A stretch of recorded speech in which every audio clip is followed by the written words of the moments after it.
Եվրոպայի սեռականն ու սեռական հոգեկանը խառնվել են իրար, այդպես է միշտ եղել։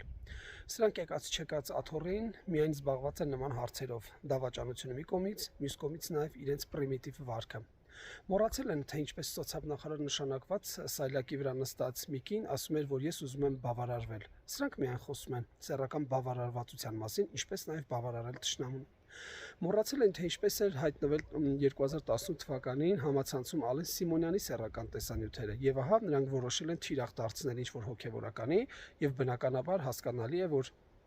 ամեն պրիմիտիվ քայլի գնում են, որպեսզի կարողանան ճնշումը մեծացնել։ Հարց եմ տալիս ձեր նմաններին, Ալեն Սիմոնյաններին, այդ ինչ սեռական ակտի արդյունքում եք դուք ծնվել, ով է քո հայրը, մի խոսք կա Իջևանից, ում մայրը չալիկով հարձակվել էր, ուրեմն քաղաքացիների վրա, հիշում եք, բա քո հայրը որտեղ է, այդ ինչ սեռական գործողության արդյունքում եք դուք ծնվել։ Երրորդ, դուք ասում եք մենք գնում ենք Եվրոպա։ Եվրոպայում մարդու սեռական կյանքը, ինչպես նաև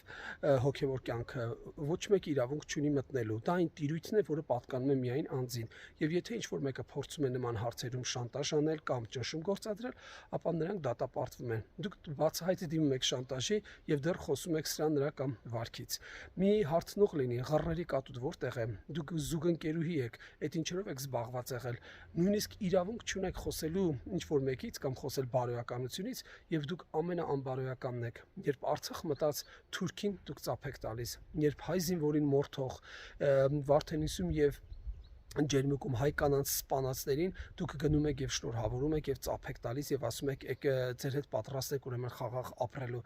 Ինչ բարոյականության մասին է խոսքը, երբ մի քանի այլանդակ կանայք, ինչպես նաեւ տղամարդիկ, ովքեր կորցրել են իրենց զավակներին, մի քանի կոպեկի համար, մի քանի 100,000-ի համար, 20 միլիոնի համար պատրաստ եղան ծախելու իրենց երեխաներին։ Դուք եք խոսում բարոյականությունից, բարոյականությունից խոսելու ոչ մի իրավունք չունեք։ Իսկ ինչ վերաբերվում է այդ հոգևորականներին, գիտեք ինչ կա։ Շատ հանգիստ շպացրեք իրենց երեսին, ասեք լավ ենք արել։ Մեր արածը, եթե մենք արտամուսնական, սեռական կապ ենք ունեցել ինչ-որ մեկի հետ, բացարձակ ոչ մի կապ չունի նրա հետ, որ մենք կորցրել ենք Արցախ։ Ոչ մի կապ չունի նրա հետ, որ մենք կորցրել ենք նաև տարածքներ Ջերմուկում եւ Վարդենիսում։ Ոչ մի կապ չունի նրա հետ, որ մենք ունենք սոցիալ-տնտեսական խորը ճգնաժամ, որ ունենք արտագաղթ, որ դիվանագիտական ոլորտում մենք զրո ենք եւ փալաս, որովհետեւ թուրքերն ու ազերիները ամեն պահի ոտեն սրբում հայոց դիվանագիտության վրա։ Այս սրանից խոսեք, թե չէ ինչ որ մի հոգեվորական սեռական ինչ գործողություն է արել, հավատացեք դա ոչ մեկի չի հետաքրքրում եւ առավել եւս դա ոչ մի կապ չունի մեր երկրի նման թշվառ պահվածքի հետ։